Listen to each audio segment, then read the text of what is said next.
allons-y vite et allons très vite vers l'essentiel.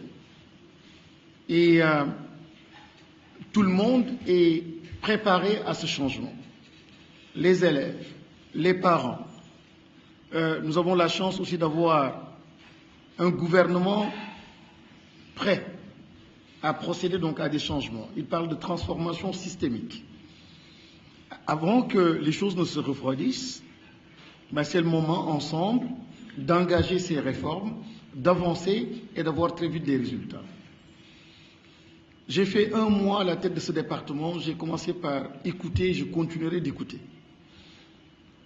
Souvent, on a cherché à me faire peur en me disant que c'est très compliqué, il y a un problème, si c'est qui, de nouvelles histoires, syndicats, professeurs, etc. Mais ce n'est pas compliqué, c'est complexe simplement. Mais c'est exaltant encore une fois, il s'agit de la chose la plus noble, la plus extraordinaire. Donc il faut beaucoup écouter. Et avec beaucoup d'humilité, quand je parle d'humilité ici, c'est en termes donc de gestion des savoirs.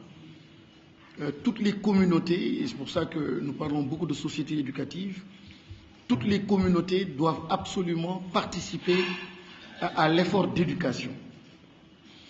Avec ce que nous savons, le colon, l'école de Jules Ferry, etc., le complexe aussi, en nous, nous avons presque tous démissionné et les communautés ont démissionné.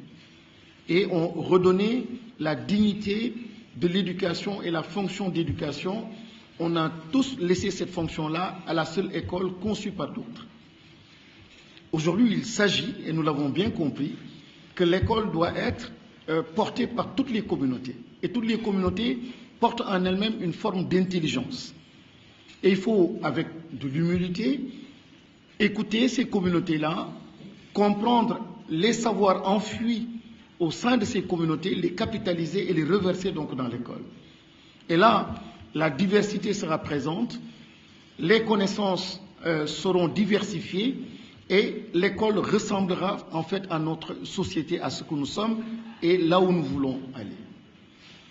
Nous parlons donc d'un passage d'un système éducatif à une société éducative.